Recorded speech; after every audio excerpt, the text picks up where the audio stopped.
अब बात बदलते क्लाइमेट चेंज की। वैश्विक जलवायु परिवर्तन की चुनौतियों से पूरी दुनिया सहित भारत भी अछूता नहीं रहा। जलवायु परिवर्तन की इन चुनौतियों के बीच कोरोना जैसी महामारी से संपूर्ण दुनिया के सामने भारत की परंपरागत जड़ी बूटियों और औषधीय महत्व के पौधों का ज्ञान उभर कर सामने आया है।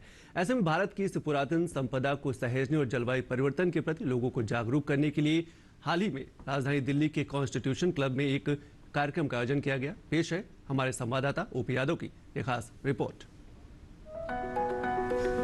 जलवायु परिवर्तन से जहां कृषि चक्र प्रभावित हो रहा है, वहीं जीव जंतु और वनस्पति को भी खासा नुकसान हो रहा है। इसको ध्यान में रखते हुए राजधानी दिल्ली स्थित कॉन्स्टिट्यूशन क्लब में जलवायु परिवर्तन के कारण बीमारियों एवं वनस्पति शक्ति का महत्व विषय पर एक कार्यक्रम का आयोजन किया गया। मीडिया से बात करते हुए राष्ट्रीय औषधीय पादप बोर्ड के मुख्य कार्यकारी अधिकारी डॉक्टर JLN शास्त्री ने कहा कि कोविड महामारी के दौर में जीवन दायिनी बनकर उभरी परंपरागत जड़ी बूटियों को सहेजने की जरूरत है। हमारी जड़ी बूटियों की जो संपत्ति था हमारे पास और आज भी कायम है, और ये ज्ञान जो है दुनिया को बांटने के वक्त आ गया। कोविड चाहे बहुत तबाही मचाया हर जगह, लेकिन अब हम विश्व के लिए जड़ी बूटियों और नेचुरल प्रोडक्ट्स के माध्यम से अब वेलनेस कैसे देना है या कि आरोग्य कैसे देना है, जो आयुष्मान के अंदर हम जो कर रहे हैं उसमें भी अब जड़ी बूटियों का खास एक भाग होगा।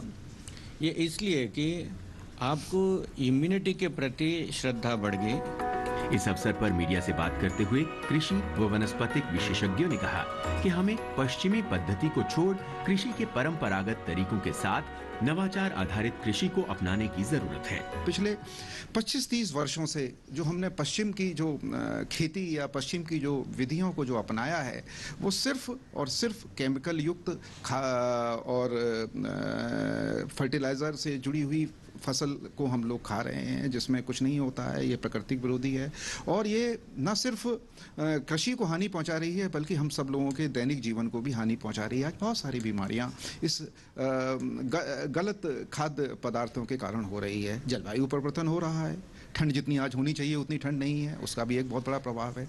क्लाइमेट चेंज है, उसके लिए जो भी हमारी चाहे एडेप्टेशन स्ट्रेटजीज हैं, अनुकूलन स्ट्रेटजीज हैं या मिटिगेशन की जो स्ट्रेटजीज हैं, उनके प्रति जागरूकता अपनाई जाए, क्योंकि बहुत सी चीज़ें ऐसी हैं जो हम स्वयं भी कर सकते हैं और बहुत सी चीज़ें ऐसी हैं जो शोध संस्थान द्वारा बनाई गई हैं, विकसित की गई हैं, उनको अपनाया जाए तो उनसे हम काफ़ी हद तक जो जलवायु परिवर्तन की बातें हैं उनको हम उनको देख सकते हैं, उनका मैनेजमेंट कर सकते हैं।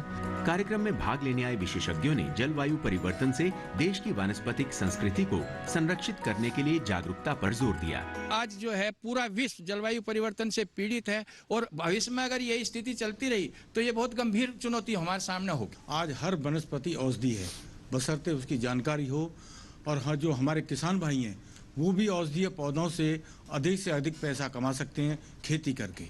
तो जो हमारी मीडिया एसोसिएशन है समय समय पर किसानों से संबंधित जलवायु परिवर्तन को लेकर और जो भी क्षेत्र के विकास कार्य हैं उन पर फोकस करती रहती है। कि मिट्टी, पानी और बयार ये है जिंदा रहने के आधार। जब जल और वायु यही बिगड़ जाएंगे तो हमारा संतुलन तो अपने आप ही बिगड़ जाएगा। और इसको किस तरह हम संतुलित रखें, इसके लिए ज़रूरी है कि हमारी जो वनस्पति है, हम पेड़ पौधे हैं, ज़्यादा से ज़्यादा लगाएं। गौरतलब है कि इस वर्ष के वैश्विक जलवायु परिवर्तन प्रदर्शन सूचकांक में मौसम में आए बदलाव के कारण बेमौसम बारिश, सुखाड़ और अत्यधिक ठंड ने किसानों की फसलों और कृषि अर्थव्यवस्था को न केवल नुकसान पहुंचाया है, बल्कि फसलों की गुणवत्ता को भी खासा प्रभावित किया है। इसको लेकर किसानों को चिंतन मनन करने की जरूरत है। वैश्विक जलवायु परिवर्तन की चुनौती से आज न केवल इंसान जूझ रहा है, बल्कि वनस्पति और कृषि को भी इसका खासा नुकसान हो रहा है। आज जरूरत इस बात की है कि न केवल कृषि वैज्ञानिक बदलती मौसमी परिस्थितियों के अनुसार शोध और अनुसंधान करें, बल्कि किसानों को कम लागत में अधिक उत्पादन देने की तकनीकों पर भी विचार करें। मेरे सहयोगी कैमरामैन कुमार दत्ता के साथ में OP Yadav, DD news, Delhi.